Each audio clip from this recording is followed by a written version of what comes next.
Rizpah was a mother whose love refused to fade even in the face of death. Her story, found in 2 Samuel chapter 21, is one of sorrow, endurance, and an unyielding fight for dignity.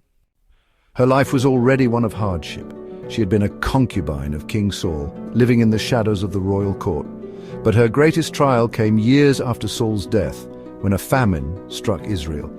Desperate for relief, King David sought an answer from God and was told that the famine was a result of Saul's past wrongdoings against the Gibeonites. To make amends, David allowed the Gibeonites to seek justice. They demanded the execution of 7 of Saul's male descendants. Among them were Rizpah's 2 sons, Armoni and Mephibosheth. There was no trial, no chance for defense. The sons of Saul, including Rizpah's own, were taken and hanged on a hillside. Their bodies were left there, exposed, unburied, a fate of deep shame in ancient times. It was meant to be a warning, a final judgment. But for Rizpah, it was an unbearable horror. Yet in her sorrow she did something extraordinary.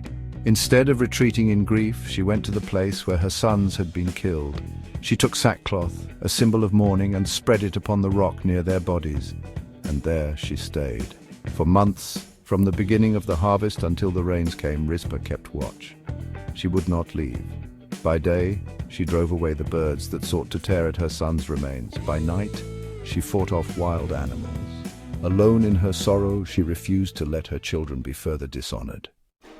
There is no record of her speaking. She did not plead with kings or demand justice with words. Instead, she made her grief into an action that could not be ignored. Her silent protest against injustice, against the cruelty of politics, became a voice louder than any spoken complaint. The impact of Rizpah's devotion was profound and far-reaching. Her unwavering commitment, despite the immense personal cost, spoke volumes about the power of love and resilience. Her actions resonated deeply, touching the hearts of those who heard her story. Her vigil did not go unnoticed. News of Rizpah's devotion reached King David. Moved by her unwavering love, he ordered that the bones of Saul and his descendants be gathered and given a proper burial. Rizpah's long months of suffering had not been in vain. Because of her, dignity was restored to those who had been cast aside. Rizpah's story is a reminder of a mother's love, how it endures even when hope seems lost. It is a lesson in standing firm, even when the world turns away. Through her grief, she became a witness to justice, proving that love does not end with death. Her vigil may have started as a lament, but in the end it was a victory. What does Rizpah's unwavering stand teach us about sacrifice, remembrance, and the cost of rebellion?